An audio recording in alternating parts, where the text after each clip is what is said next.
Shalom saudaraku yang terkasih dalam nama Tuhan. Hari ini saya akan membagikan renungan tentang bisnis yang seturut dengan kehendak Tuhan. Apa yang harus kita pelajari tentang bisnis di dalam Alkitab? Jika saya ditanya, saya akan menjawab banyak sekali.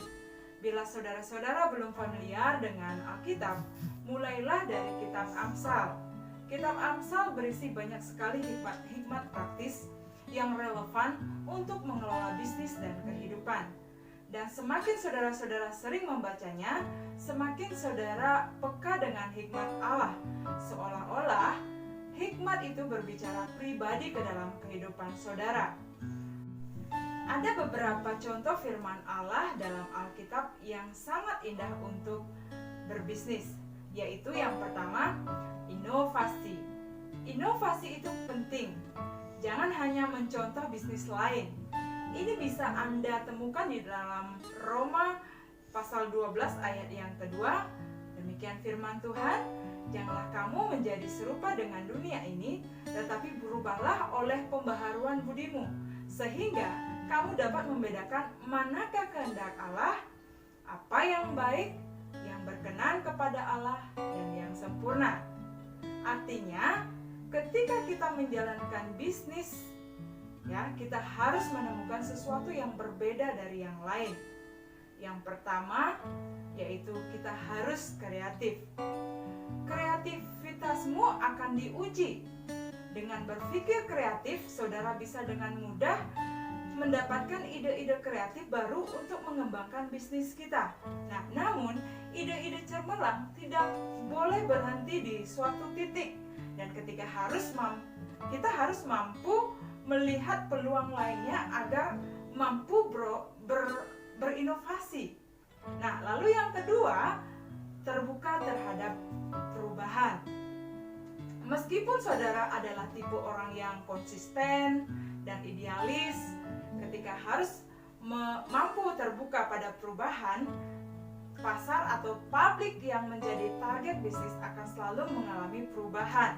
Makanya, kalau bisnis ingin berkembang, kita harus peka terhadap perubahan yang terjadi, sehingga konsumen tidak akan merasa bosan. Lalu, yang ketiga, saudara-saudara yang terkasih dalam Tuhan, yaitu memanfaatkan teknologi. Teknologi saat ini berkembang dengan sangat pesat.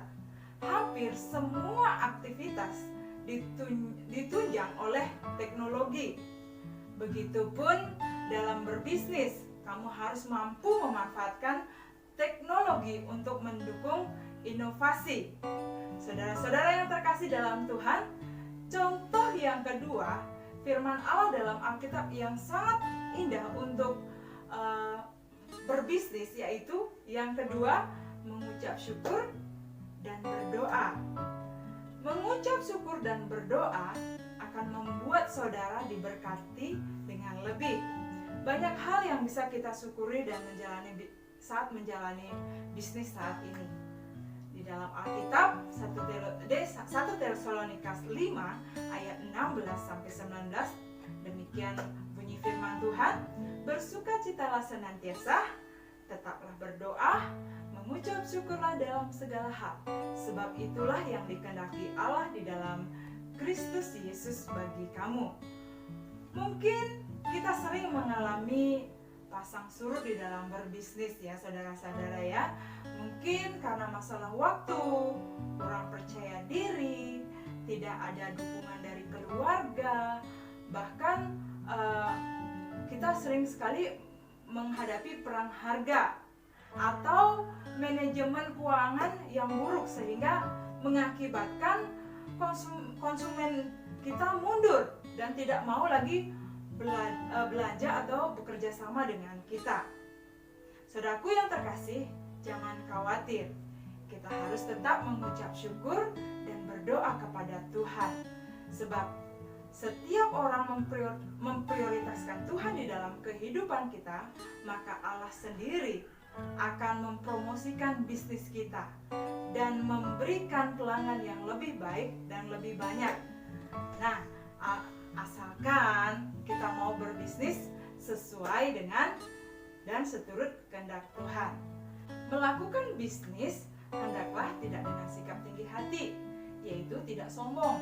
Misalnya, tidak mempromosikan produk secara berlebihan, apalagi hingga menjatuhkan produk yang lain dalam bersaing, baik itu menjatuhkan melalui tulisan, gambar, atau perkataan.